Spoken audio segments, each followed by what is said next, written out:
Welcome to our YouTube channel Maharshi Academy. Last class में हमने जो किया था वो किया था ह्यूमन हेल्थ के बारे में। ह्यूमन हेल्थ में हमने सबसे पहला टॉपिक लिया था वाटर के बारे में। वाटर के बारे में हमने काफी सारी अलग अलग चीजें पढ़ी, जैसे वाटर जो है वो किस लिए नेसेसरी है किसी भी ह्यूमन बॉडी के लिए, वाटर का जो फंक्शंस है या बायोलॉजिकल फंक्शंस है उनके बारे में पढ़े थे। इसके अलावा हमने पढ़ा था कि वाटर के जो रिसोर्सेज थे उनके बारे में थोड़ा बहुत देखा था। आज हम करेंगे harmful effects of contaminated water. Contaminated water का आपका एकदम छोटा सा टॉपिक है, इसके अंदर आपका मेन एक ही पॉइंट आएगा, वो आपका क्वेश्चन आता है, इसलिए हमें करना पड़ेगा ये वाला क्योंकि बहुत छोटा सा। कंटामिनेटेड वाटर सबसे पहले हम देख लेते हैं होता क्या है। एक तो था आपका पोटेबल वाटर, जिसके बारे में आपने उसकी प्रॉपर्टीज की थी कि पोटेबल वाटर की प्रॉपर्टीज क्या क्या होनी चाहिए। इसमें हम करेंगे कंटामिनेटेड वाटर होता क्या है। तो व्हाट इज कंटामिनेटेड वाटर? ऐसा वाटर जो पल्यूटेड होता है, ऐसा वाटर जो पल्यूटेड है उसे हम कंटामिनेटेड वाटर बोल सकते हैं। पल्यूटेड को नॉर्मल सी बात है, अगर हम कंटामिनेटेड वाटर को अगर हम कंज्यूम करते हैं, अगर हम कंटामिनेटेड वाटर को कंज्यूम करते हैं तो उससे हमें काफी सारे क्या हो सकते हैं, डिजीज हो सकती है।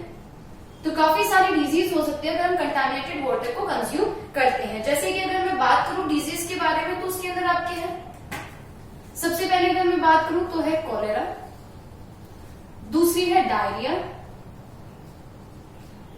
तीसरी है जॉन्डिस, और ऐसे बहुत सारी डिजीज हैं जो नॉर्मली कंटामिनेटेड वाटर की कंजप्शन से होती है। नॉर्मली आपके देखो इसमें से अभी जो एक क्वेश्चन बनेगा वो आपका ये बन सकता है कि कंटामिनेटेड वाटर से होने वाले कौन कौन सी डिजीज हैं। तो आप ये लिख सकते हो कॉलेरा, डायरिया, जॉन्डिस, ये जो है वो आपकी नॉर्मल डिजीज है जो किससे होती है, कंटामिनेटेड वाटर से होती है एक्सेट्रा। कॉलेरा की बात करें तो कॉलेरा एक बैक्टीरियल इन्फेक्शन है जो नॉर्मली स्मॉल इंटेस्टाइन को ज्यादा इफेक्ट करता है। इसके अलावा कॉलेरा जो है वो जैसा कि मैंने बताया बैक्टीरियल इन्फेक्शन है, तो इसका जो बैक्टीरिया जो उसको कॉज करता है उसका नाम है विब्रियो कोलाई। पूछते नहीं है बट आपको ध्यान होना चाहिए। डायरिया की बात करें तो डायरिया के अंदर भी सेम यही होता है। इसके अंदर होता क्या है, normally loose watery bubble movements आने स्टार्ट हो जाते हैं। तीसरी अगर मैं बात करूं जॉन्डिस की, नॉर्मली जॉन्डिस आप सबने पढ़ रखा है, जॉन्डिस हिंदी में पीलिया ही कहते हैं इसको। जॉन्डिस के अंदर नॉर्मली जो स्किन होती है और जो आईज होती है वो येलो कलर में चेंज हो जाती है। रीजन आप जरा ध्यान रखना, रीजन होता है इसका बिलीरुबिन। बिलीरुबिन के एक्सेस होने से, बिलीरुबिन अगर ब्लड में एक्सेस अमाउंट में हो जाता है या जमा होने लगता है या बॉडी से बाहर नहीं निकलता तो उस कंडीशन में क्या होता है, जॉन्डिस हो जाता है। ये भी नॉर्मली कंटामिनेटेड वाटर से होने वाली ही डिजीज है या इन्फेक्शन भी आप कह सकते हैं। नेक्स्ट जो आपका मेन कंटामिनेटेड वाटर से होने वाला जो आपका डिजीज है वो आपका मेन है ड्रैकनकुलियोसिस।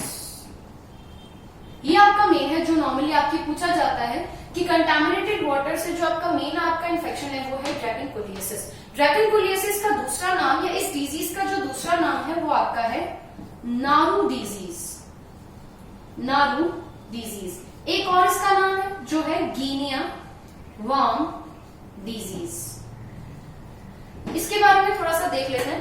गिनिया वर्म डिजीज जो है वो आपका सबसे पहले देख लेते हैं होता किससे, नाम क्या है डिजीज का, ये डिजीज का नाम है विच इज ड्रैकनकुलियोसिस। जो होता किस कारण से, ये इसका कॉज क्या है, तो वो आपका है कंटामिनेटेड वाटर। लेकिन कंटामिनेटेड वाटर के अंदर से भी ऐसा कौन सा ऑर्गेनिज्म है या ऐसा कौन सा माइक्रो ऑर्गेनिज्म है जो उसको करता है, इसका कॉज है। तो कंटामिनेटेड वाटर में प्रेजेंट जो आपका ड्रैकनकुलियोसिस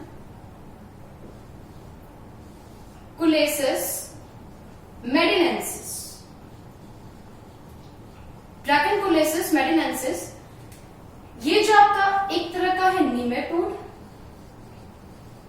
इसका जो कॉमन नेम है वो आपका है गिनिया वर्म। गिनिया वर्म इसी नाम से इसकी डिजीज का नाम है। ड्रैकनकुलियोसिस मेडिनेंसिस जो है उससे आपका ड्रैकनकुलियोसिस नाम की डिजीज होती है, या मैं बोल दूं गिनिया वर्म है तो गिनिया वर्म डिजीज भी इसका नाम है, और इसका नेक्स्ट जो नेम है वो है आपका नारू डिजीज।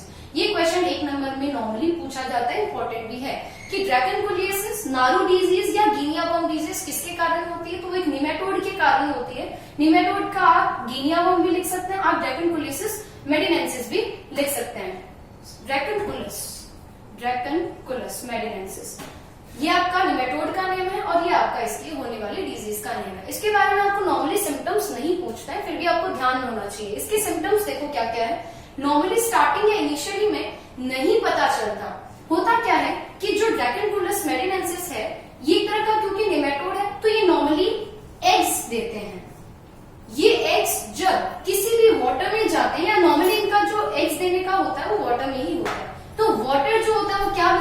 कंटामिनेटेड वाटर बन जाता है या पल्यूट हो जाता है, जिस कारण अगर हम ड्रैकेनकुलस मेडिनेंसिस वाले एग्स वाले जो पानी है या वाटर है उस कंटामिनेटेड वाटर को जब हम इनटेक या कंज्यूम करते हैं तो उससे क्या हो जाता है, हमें ड्रैकेनकुलियोसिस हो जाता है। लेकिन इनिशियली स्टेज में इसके कोई सिम्टम्स नहीं दिखाई देते ह्यूमन बॉडी के अंदर। धीरे धीरे लगभग 1 साल के बाद या बहुत महीनों के बाद होता क्या है, बर्निंग सेंसेशन होने स्टार्ट हो जाते हैं विद पेन पूरी बॉडी के अंदर। इसके अलावा जो ब्लिस्टर होते हैं, किसका,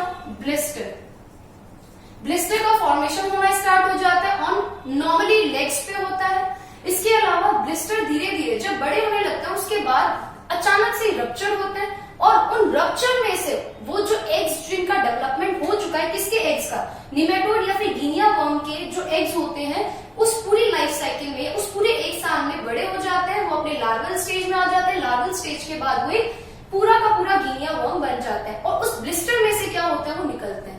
जैसे ही ब्लिस्टर रप्चर होता है उसके अंदर से कौन निकलता है, निमेटोड। तो इस तरीके से इसका जो लाइफ साइकिल, सबसे पहले जो लाइफ साइकिल की बात करें तो ये अपने एग्स किस में रहता है, वाटर के अंदर। लेकिन इसकी जो लाइफ साइकिल का जो डेवलपमेंट है या इसका खुद का जो डेवलपमेंट है वो किसके अंदर होता है, ह्यूमन बॉडी के अंदर होता है। तो ये आपका मेन था कि ड्रैकेनकुलियोसिस या नारू डिजीज या गिनिया वर्म डिजीज किससे होती है, तो ड्रैकेनकुलस मेडिनेंसिस या फिर गिनिया वर्म के कारण होती है। नेक्स्ट अगर हम बात करें तो आपका है harmful effects of contaminated water के अंदर आपका यही मेन था जो नारू डिजीज से रिलेटेड था। इससे अगर हम बात करें नेक्स्ट की तो वो आपके हैं 2 कंडीशंस के बारे में।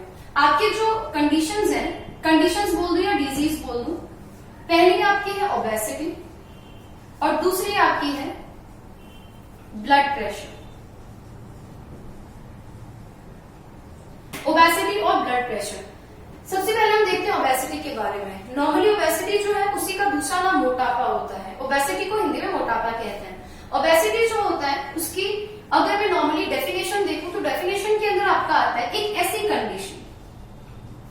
ऐसी कंडीशन जिसके अंदर जो ह्यूमन बॉडी होती है, ह्यूमन बॉडी के अंदर एक्सेस फैट क्या होने लग जाता है, अक्यूमुलेट होने लग जाता है।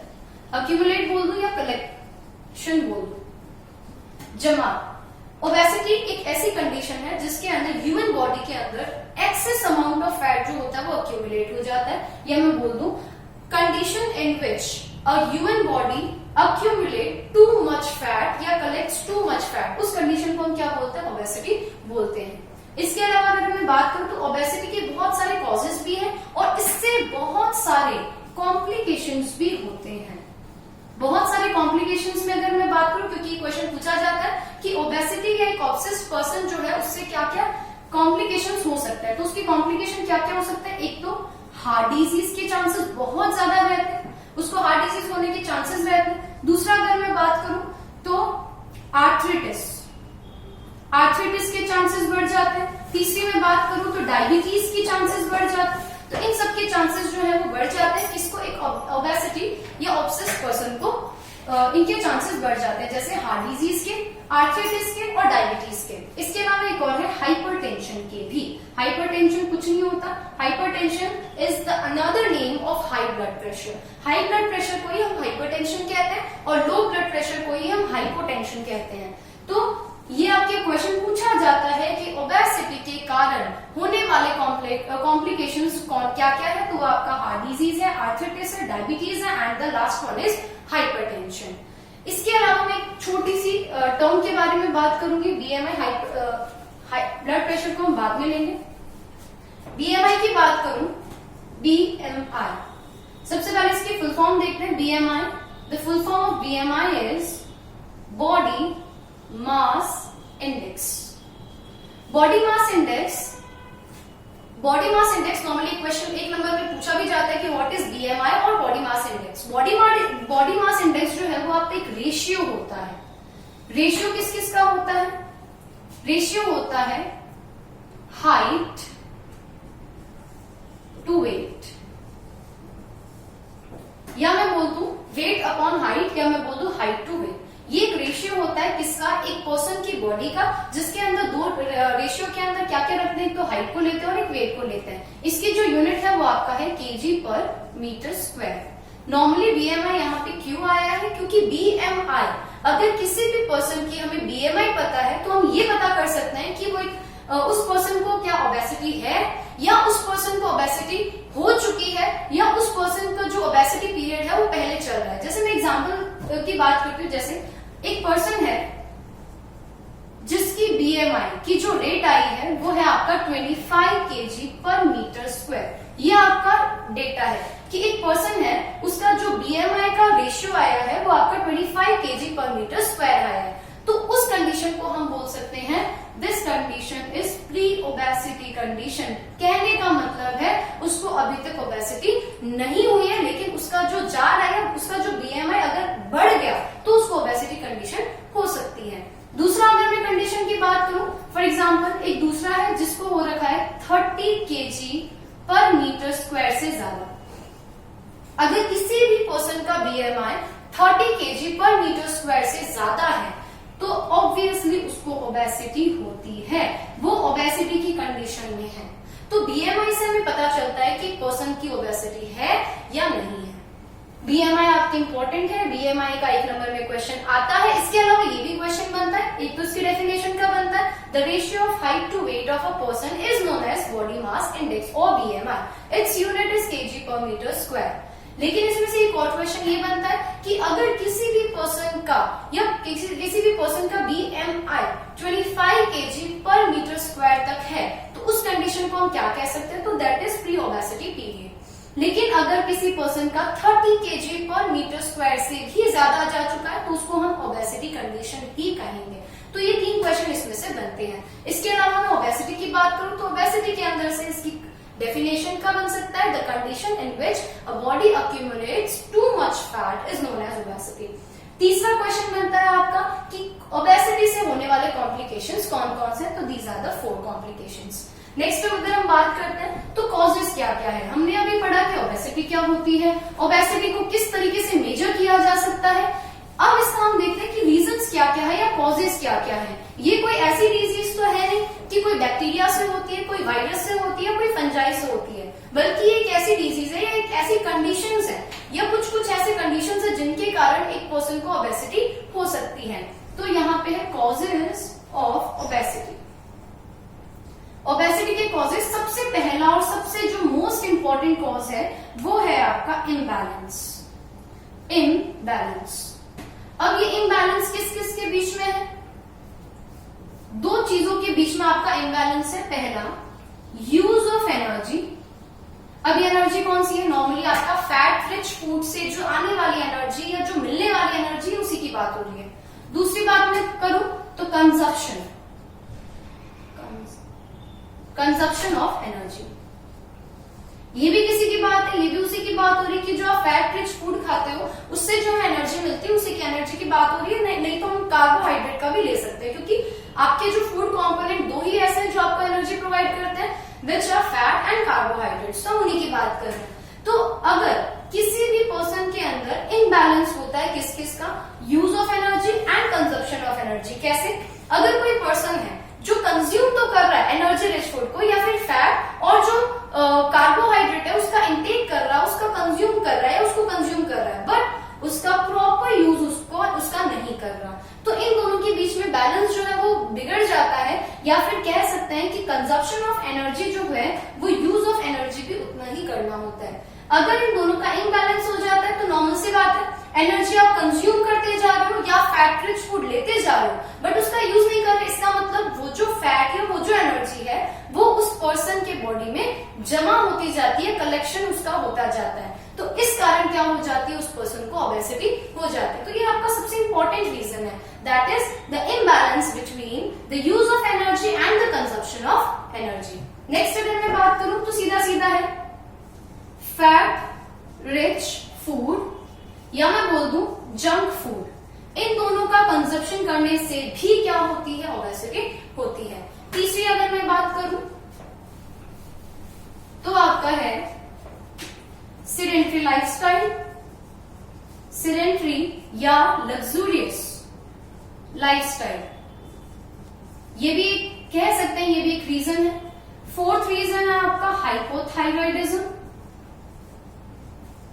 हाइपोथायरॉयडिज्म मैं थोड़ा सा आपको बता देती हूँ होता क्या है। देखो मैंने आपको पहले वीडियोस में बताया था that there are two terms which is hypo and hyper.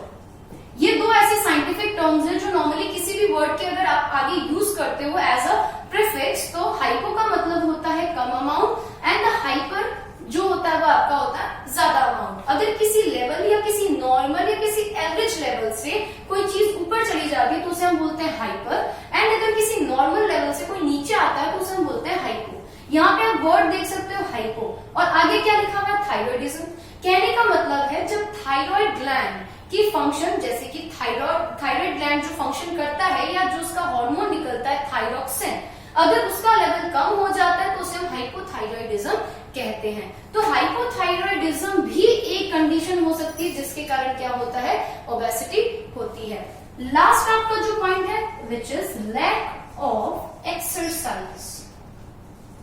Exercise daily life के अंदर एक्सरसाइज का अभाव होना भी क्या किसका रीजन हो सकता है, ओबेसिटी का रीजन हो सकता है। तो ओबेसिटी आपकी यहीं तक है। नेक्स्ट आपका आएगा ब्लड प्रेशर। ओबेसिटी के अंदर हमने इसका क्योंकि ओबेसिटी थोड़ा इंपॉर्टेंट टॉपिक है, इसके अंदर से जो क्वेश्चंस होते हैं वो कोई भी आ सकता है, और ओबेसिटी पूरा ही इंपॉर्टेंट है, ऐसा कोई भी चीज इसमें नहीं है जो नॉर्मली आ नहीं सकती। नेक्स्ट हम क्लास में करेंगे ब्लड प्रेशर। ब्लड प्रेशर के अंदर भी आपके दो ही हैं, जैसे high blood pressure and low blood pressure, वो थोड़ा सा बड़ा है और वो इंपॉर्टेंट भी है।